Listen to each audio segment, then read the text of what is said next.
Bonjour à tous, très heureux de vous retrouver pour cette nouvelle édition d'FMC TV. Que s'est-il passé au niveau de l'actualité de la région? Réponse tout de suite et on démarre avec le sommaire en images. La SANEF se prépare à affronter l'hiver. Les pompiers emménagent dans de nouveaux locaux. Creil récompense ses talents et visite du Speed Park, le nouveau temple des loisirs à Beauvais. Même si la météo est plus que clémente pour la saison, nous avons tous en mémoire les galères rencontrées l'an dernier sur les routes de l'Oise à cause de la neige.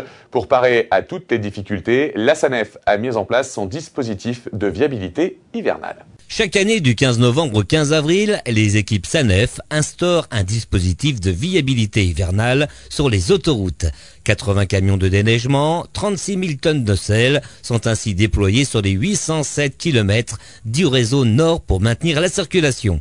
Avec un hiver particulièrement difficile, l'année dernière, 672 interventions de viabilité hivernale avaient été nécessaires. Par rapport à l'hiver dernier, nous avons surtout travaillé sur l'organisation des stockages de poids lourds en cas d'événements neigeux qui pourraient éventuellement bloquer la circulation au niveau de la région parisienne.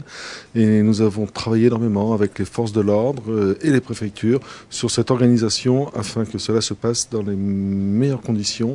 Pour le moment, l'hiver s'annonce plutôt clément, mais pas question de se laisser de nouveau surprendre.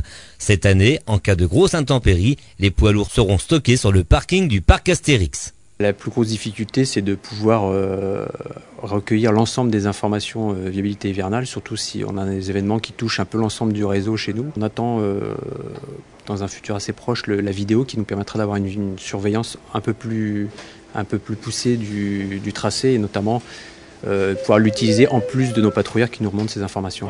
Pas de mesures exemplaires donc pour cet hiver, mais une vigilance constante des agents sur le terrain en attendant les premiers flocons. La SANEF compte sur ses 42 stations météo, sa fréquence radio et les 924 postes d'appel d'urgence pour rester sur le qui-vive. Le SDIS, le service départemental d'incendie et de secours, inaugurait ses nouveaux locaux à Beauvais-Tillé. Bienvenue chez les pompiers, suivez le guide. Le sénateur et président du Conseil général de l'Oise, Yves Rome, et le préfet de l'Oise, Nicolas Desforges, ont inauguré la nouvelle direction départementale du SDIS de l'Oise, en présence du colonel Grégoire, le directeur du centre et de ses hommes. Débuté en 2009, le chantier, financé avec la contribution du Conseil général, laisse désormais place à 10 hectares conçus pour améliorer l'efficacité des secours. Depuis mon arrivée en 2004 à la présidence, 2005 même, à la présidence du service, j'ai constaté des bâtiments peu adapté aux évolutions qu'avait connues notre département. L'architecte, M. Mathieu, a réalisé un projet magnifiquement respectueux des préconisations les plus dures en matière d'environnement.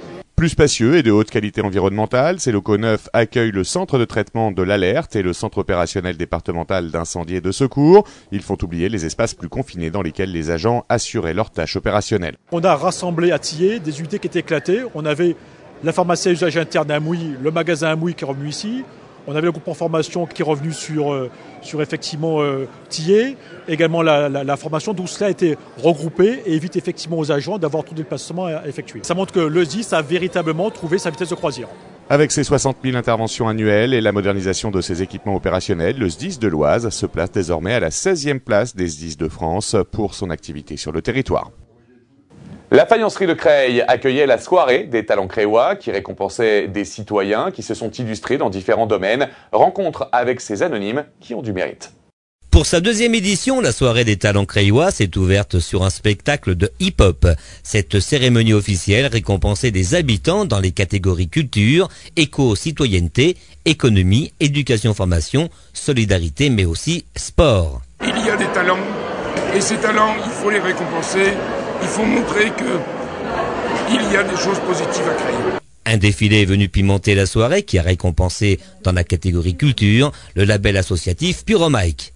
Les sportifs de Creil ont aussi été remarqués avec des gratifications pour Mouel Ismaël en tennis de table et Adaoui Anissa en gymnastique artistique.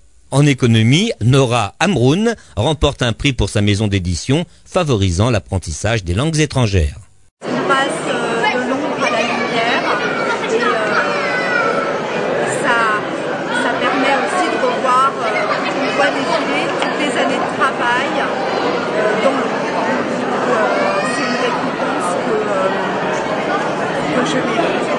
Quant au prix spécial du maire, il a été décerné cette année à la sportive Edwige Alfred pour son titre de championne de France d'aviron de mer en couple. 6000 m² dédiés au karting, au bowling, aux jeux d'arcade, bref, à l'amusement et à la détente. C'est à Beauvais que ça se passe. Le Speed Park ouvre ses portes. Présentation de ce temple du loisir en avant-première. La livraison de mobilier retarde l'ouverture du Speed Park de quelques semaines. Situé du côté du stade Pierre-Brisson, le complexe très attendu proposera 26 pistes de bowling, un laser game ainsi qu'un circuit de karting indoor de 250 mètres. Des équipements plus grands par rapport à ceux prévus dans l'ancien projet qui aurait dû voir le jour en 2007 à côté du Cinespace. La mairie nous a proposé ce terrain qui était pour nous un emplacement fort dans Beauvais parce que c'est vrai que ça marque l'entrée de ville, donc entre le stade Brisson et le Décathlon. Et on a pu du coup offrir à la population du Beauvaisis un équipement beaucoup plus grand qui était prévu dans le centre-ville, parce que dans le centre-ville n'était pas du tout prévu de pistes de karting. On n'était que sur des pistes de bowling et un laser game. Le parc de loisirs indoor s'étend sur 7500 m², devenant ainsi le plus grand de Picardie. Sa gestion sera assurée par une vingtaine de personnes. Le Speed Park a créé à peu près une vingtaine d'emplois directs.